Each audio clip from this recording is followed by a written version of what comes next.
兄弟姊妹，大家平安。今仔日是2021年1月初6。今仔日的经文是以赛亚书60章第1节到第6节，诗篇72篇第1节到第7节，10节到14节，以弗所书第3章第1节到12节，马太福音第2章第1节到12节。今仔日要甲大家三甲分享的是主显节1月初6是即个基督宗教所定的主显节，就是迄个上帝显现的日子啦咱知影圣诞节的节期是对大降节第一主日开始，一直到1月初6主显节节日主显节是两种的讲法啦一种是讲福音当远的博士来显现，就是咱看到伫马太福音第2章的记载这是咱讲外邦福音的启示。另外一个讲法是讲耶稣基督受洗日啦因为耶稣受洗迄个日呢，天开有声音安尼讲，这是我所疼的囝，我所欢喜的。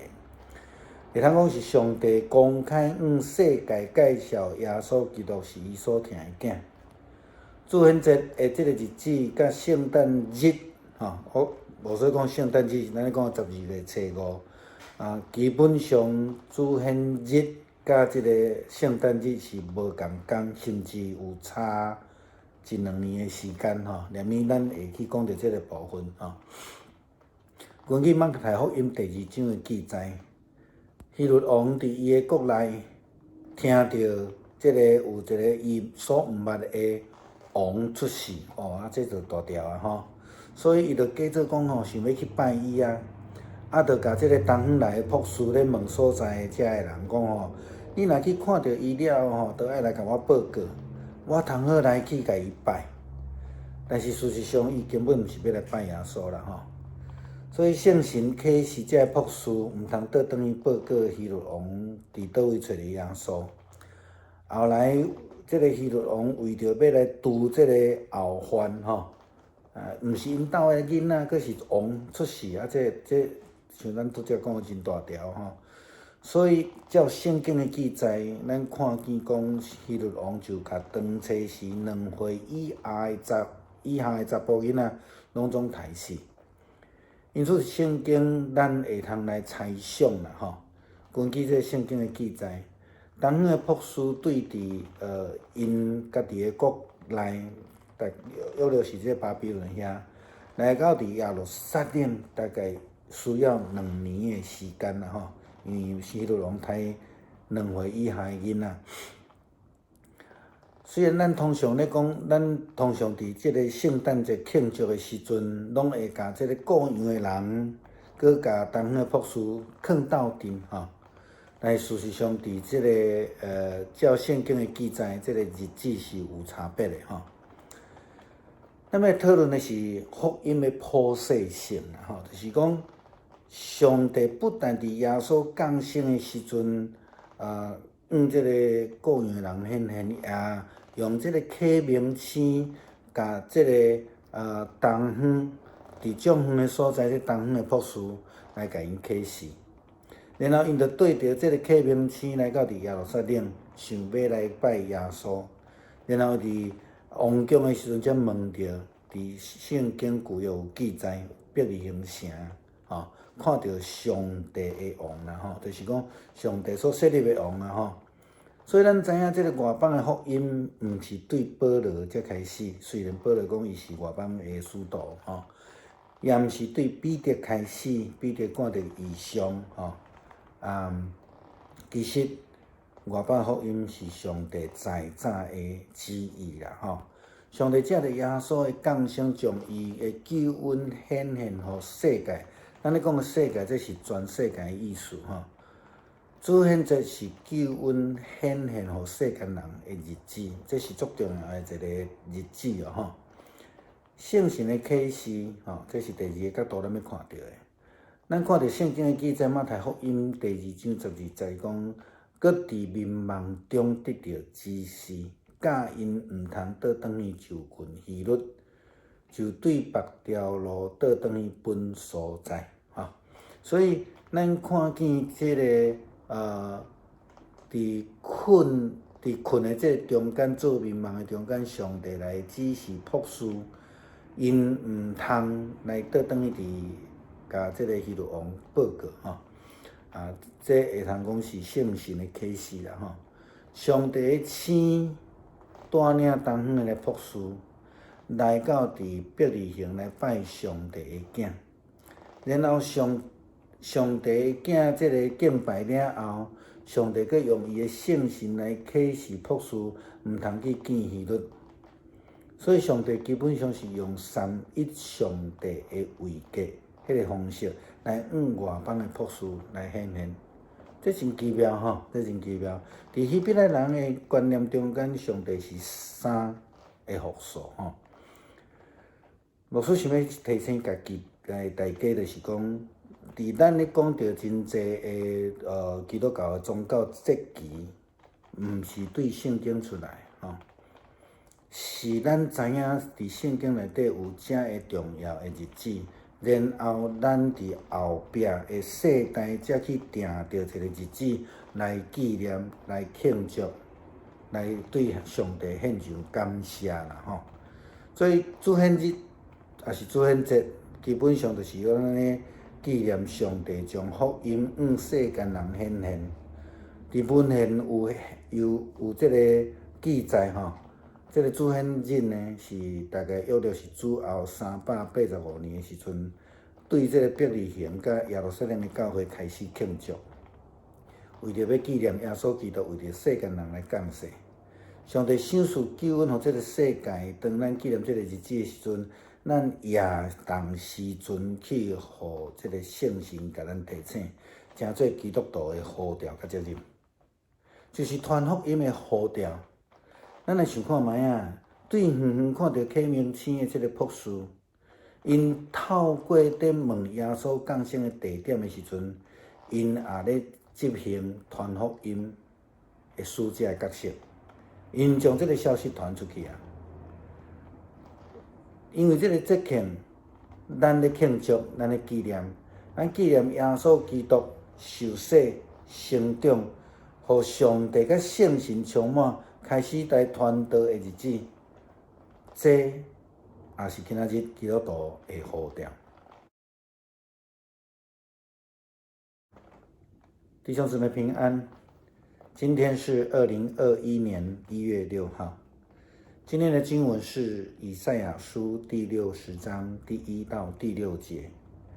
诗篇72篇第1到第7、10到14节，以弗所书第3章1到12节，马太福音第2章1到12节。今天要跟大家分享的主题是主显节。每一年的1月6号是主显节。我们知道，圣诞的节期是从待降节的第一主日开始。那什么时候结束呢？很多人都不太知道，以为圣诞节过后就要收这个圣诞装饰了标准的是到1月大概是中旬左右，因为1月6号是主显节那主显节为什么是圣诞节期的最后一个日子呢？因为是耶稣基督的降生，上帝透过这个启明星向东方博士显现的日子。另外还有一种说法是耶稣基督的受洗日。你知道我们在看圣经的时候，耶稣基督受洗的时候受洗了之后呢，天就开了。有声音这样说：“这是我的爱子，我所喜悦的。”上帝公开的向全世界介绍了耶稣基督是他的爱子。主显现的日子与圣诞日其实是不同的。根据马太福音第2章的记载，当希律王知道了他的国内有一位新生王诞生，对他来说是一个极大的事情，因为他不认识他。所以他就假装要去敬拜他，就叫博士们在找到耶稣之后呢，回来跟他禀报，他说他才可以去拜他我们可以知道的是说，当这件事情发生之后，东方的博士拜了耶稣之后，圣灵就启示博士们不要回去禀报希律王，博士就从其他的地方回家去了哈。那后来为了除掉后患，这个希律王就将当时候2岁以下的所有的男婴全部杀死。因此，我们大概可以猜想，博士从东方来到耶路撒冷的时间，大约花了将近2年的时间。那虽然我们通常都是在圣诞节庆祝的时候，一起把这个牧羊人跟东方博士摆在一起的哈，那事实上的时间是不一样的。我们要讨论的是福音的普遍性哈，在这件事情主显节这件事情上面，我们看到上帝不但把耶稣降生时候这个的消息，让这个远远的东方博士呢，外邦博士看到了启明星，然后跟随着启明星来到耶路撒冷，然后又找到伯利恒城，去看到了上帝所设立的王。所以我们都知道，外邦的福音其实不是从保罗开始虽然我们说他是这个外邦的使徒，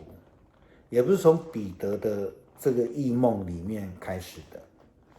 其实这个是上帝从远古的时候，从旧约的时候，从创世的时候就立下的旨意。上帝要借着耶稣的降生，将他的救恩显现给世人，他们说世界所以这主显节其实就是救恩显现给世人的日子。那第二个角度，我们看到不只是上帝用启明星来让他们看到，上帝也透过圣灵的启示。圣经马太福音第2章12节，在梦中，上帝指示他们不要回去见希律，于是他们从另一条路回自己的家乡去了。在睡梦中的博士们得到上帝的指示，他们就没有回去跟希律王报耶稣在哪里。我们说这是圣灵的启示。那我们再来复习一下，上帝用启明星带东方博士去伯利恒去拜上帝的儿子耶稣，又用圣灵来启示，叫他们不要回去见希律。上帝对这一些外邦的博士，他同样的用三一上帝的形式来向这些外邦博士显现。意思就是说，上帝本身在旧约希伯来人形容上帝是3的复数那在这里牧师也要提醒大家，就是所有的基督教宗教节期都是后世我们才选定一个日子来纪念上帝的恩典，借着耶稣基督所赐下或是说来庆祝，来献上感谢。那有文件显示呢，主显节第一次是在主后385年的时候，由伯利恒的教会还有耶路撒冷的教会第一次开始庆祝纪念这个日子。在纪念这个日子的时候，我们也被提醒了，我们这些基督徒也被提醒了我们的呼召与责任，就是说传福音的呼召。我们再想想看，这一些东方的博士，当他们浩浩荡荡到了这个耶路撒冷去希律的王宫，问耶稣降生在哪里的时候，他们执行了传福音的使者的角色，因为他们把耶稣降生这件事情宣扬出去了。因为这个节庆，我们也同时的纪念耶稣基督他受洗成长，被上帝与圣灵充满之后呢，开始传道的日子。相同的，这也是要给今天的基督徒提醒的，我们今天基督徒的呼召是什么？在主显节的日子里面，我们除了纪念感恩之外，也要被提醒，这是我们的责任。